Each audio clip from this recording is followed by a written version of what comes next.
লক্ষ্য করুন একবারে কোনো গ্যাস। এখন এই যে উপরে একটা পার্ট আছে সেটা তুলে ফেলতে হবে এটার দ্বারা, এই যে এটা ধরে এই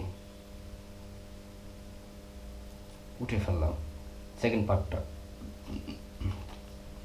আমার কাজ শেষ। এই যে এখন দেখুন পারফেক্ট, কোনো প্রকার কিন্তু কোনো গ্যাস নেই, কিচ্ছু নাই। ইনশাল্লাহ খুব সুন্দরভাবে লক হয়েছে। আসসালামু আলাইকুম, কী অবস্থা সবার? আমি আসলে অনেকটাই এক্সাইটেড, কারণ একজন বাইকারের জন্য আসলে ট্যুরের নিউজ শুনলে একটু এক্সাইটমেন্ট হয়ে যাওয়ারই কথা।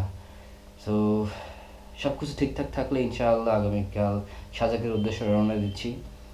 আর সাজেকের উদ্দেশ্যে রাইড করতে হলে অবশ্যই রাতে রাইড করতে হবে, আর এখন তো ঠান্ডার সময়, সো রাতে রাইড করতে হলে কুয়াশা একটু ডিস্টার্ব করবে। আর কুয়াশা ডিস্টার্ব থেকে মুক্তি পাওয়ার জন্য এই ভাইজরে আসলে অ্যান্টিফগ ভাইজর ইনস্টল করতে হবে, অ্যান্টিফগ গ্লাস ইউজ করতে হবে। কারণ যখন রাতে রাইড করা হয় তখন কুয়াশার জন্য আর ভিতরে নিঃশ্বাসের কারণে ভিতরে আসলে ঘোলাটে হয়ে যায় এবং রাস্তা দেখা খুবই সমস্যা হয়ে যায়। আর এটা দূর করার একটি মাত্রই উপায় হচ্ছে যে অ্যান্টিফগ। আমি হচ্ছে জাভা রেসিংয়ের অ্যান্টিফগের যেই গ্লাসটা নিয়েছি। সো এটি হচ্ছে আমি বাইকার্স ওয়ার্ল্ড থেকে নিয়েছি। ওই আপনার প্রাইস দেখা যাচ্ছে 250-300 মতো নিতে পারে। সো এটা হচ্ছে মূলত ফার্স্টে এই গ্লাসের ভাইজরের ভিতরে ইউজ করতে হবে। আর আমার হেলমেটে আসলে পিন লকটা নাই, সো সো সেই জন্য আসলে আমার এটি নিতে হয়েছে। এটি হচ্ছে গাম দিয়ে থাকবে, স্টিকারের মতো, স্টিকারটা উঠে লাগানো যাবে। আর যদি চান কেউ চাইলে কিন্তু পিন লক ভাইজরও কিন্তু কিনে পাবেন। সেই পিন লক ভাইজর কিনে তারপরে কিন্তু পিন লক এই যে পিনারটা এই গ্লাসটা লাগাইতে পারেন। সাথে কিন্তু আরও একটি জিনিস নিয়েছি, সেটি হচ্ছে এই নিনজা মাস্ক। তো নিনজা মাস্কও আসলে অনেক ইম্পর্টেন্ট, কান নাক গলা সব সুন্দর মতো ঢেকে থাকবে। এটাও ওই সেম প্রাইসই, না তার একটু কম নেবে অবশ্য। তো 80 বা সামথিং এরকম, ভুলে গিয়েছি আমি, সঠিক দাম মনে নেই। সো এই হচ্ছে সুন্দর একটা জিনিস, একবারে মাথা বরাবর এটা বের হয়ে থাকবে। সো পরে বলবো।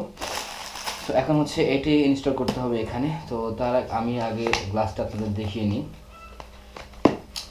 গ্লাসটি মূলত হচ্ছে খুলেছে, এই হচ্ছে মূলত গ্লাস। আর ভিতরে যে ভিতরে কিছু দেওয়া আছে, গায়ে স্টিকার দেওয়া আছে। এই স্টিকারগুলো দেওয়া আসলে এই ডাস্টগুলো পরিষ্কার করে নিতে হবে। এবং ভিতরে সফট কিন্তু একটি তোয়ালের মতো দেওয়া আছে, মানে আপনার হচ্ছে রুমালের মতো দেওয়া আছে, ওটি সেটি দিয়ে ক্লিন করা যাবে। খুলেই দেখাই, এই হচ্ছে জিনিস, দেখতে পেয়েছেন। আর তো এটা এখানে থাক, পরে আমি দেখছি। আর এই হচ্ছে ইয়েটা, কামটা, যেটা হচ্ছে প্রচুর আঠা মনে হচ্ছে। আর সেটি লাগানোর জন্য আসলে এই যে স্টিকারটা আছে, এই রেড স্টিকারটা, এটি উঠায় ফেলে এক সাইড থেকে লাগাতে হবে। সেটা রাখি। এখন ফার্স্টে হচ্ছে ভাইজারটি খুলতে হবে। ভাইজারটি খুলে সুন্দর মতো গ্লাস ক্লিনার অথবা অন্য কিছু দিয়ে ওয়াশ করতে হবে। আসলে আমার গ্লাস ক্লিনার ছিল, কিন্তু বাট এই বাসা চেঞ্জ করার সময় ভাই কোথায় রেখেছি এটা এখন খুঁজে পাওয়া মুশকিল। সো আমি আপাতত হ্যান্ড ওয়াশের রিফিল দিয়ে, হ্যান্ড ওয়াশ দিয়ে আমি আসলে একবার ভালোভাবে ওয়াশ করে নিব, তারপরে টিস্যু দিয়ে মুছে দেন এটা আমি ইনস্টল করবো। তো ফার্স্টে এটা খুলতে হবে। তো এইটি খোলার, এই যে গ্লাস দেখতে পাচ্ছেন, এই বিলমলার এই ভাইজারটা খোলার নিয়ম হচ্ছে এখানে হচ্ছে ফার্স্টে এটা খুলতে হবে। খুলে এইখানে যেই এইটা হচ্ছে একটু চাপ দিতে হবে। এই যে এটা একটু চাপ দিলে এই দেখুন এটা বের হয়ে গেছে, পিনটা বের হয়ে গেছে। এখন এখান থেকে আস্তে করে বের করে নিতে হবে।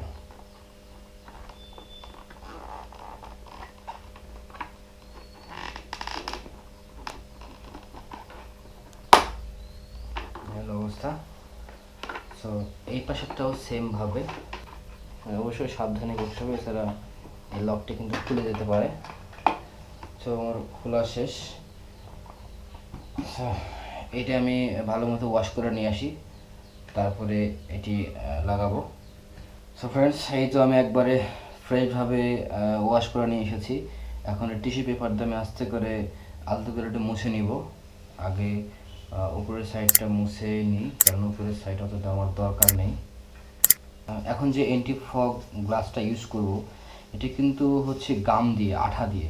তো যাদের হেলমেটের ভাইজরে আসলে পিন লকটা নাই, পিন লকের অপশানটা নাই, তাদের জন্য মূলত এটি। সো খুব সুন্দরভাবে মোছা শেষ ইনশাআল্লাহ। এখন হচ্ছে এটি ইনস্টল করব। যেহেতু এখানে এই যে সফট কাপড়গুলো দিয়ে দিয়েছে, আমি এটা দিয়ে একটু ক্লিন করে নিব।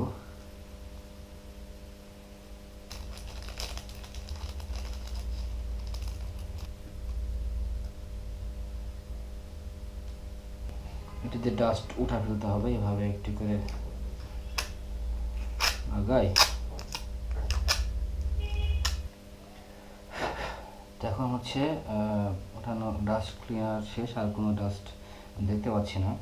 এখন লাগাইতে হবে কিভাবে, এটা হচ্ছে এই দিকে অথবা নো, এটা হচ্ছে এই দিকে লাগাইতে হবে, এইভাবে। ওকে,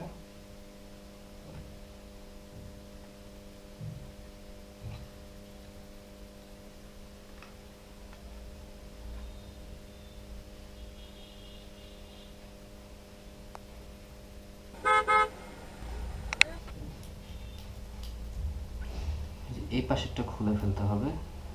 খুলে আমাকে এই পাশে হচ্ছে গাম আছে, এই পাশেরটা লাগাইতে হবে। তাহলে আমি আগে এই পাশেরটা উঠে ফেলাই, এভাবে ধরে নিলাম। এখন আমি এই পাশ থেকে লাগানো শুরু করে দেব ইনশাআল্লাহ। ভালো মতো এটাকে ম্যাচ করে নিব।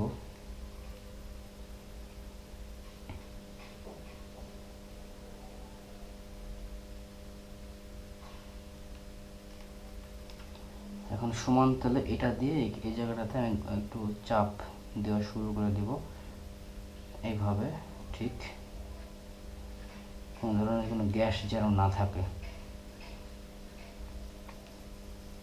ভিতরের যেই আঠাটা ছিল সেটা কিন্তু উল্টে দিয়েছি, দেখুন এই যে ভিতরে এটা কিন্তু চলে যাচ্ছে, ওটাও ভিতর দিয়ে খুলে চলে যাচ্ছে, আমার এখানে আঠাটাও লেগে যাচ্ছে। লক্ষ্য করুন, একবারে কোনো গ্যাস ছাড়া, ভিতরে কোনো বাতাস ছাড়া কিন্তু দেখুন লক করে দিলাম।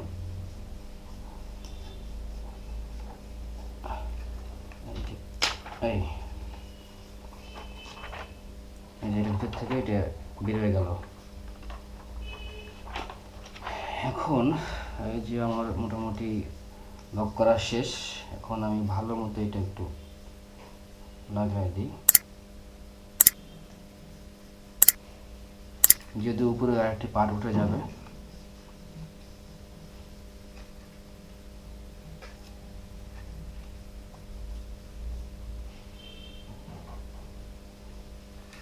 ভিতরে কিন্তু কোনো প্রকার গ্যাস নেই।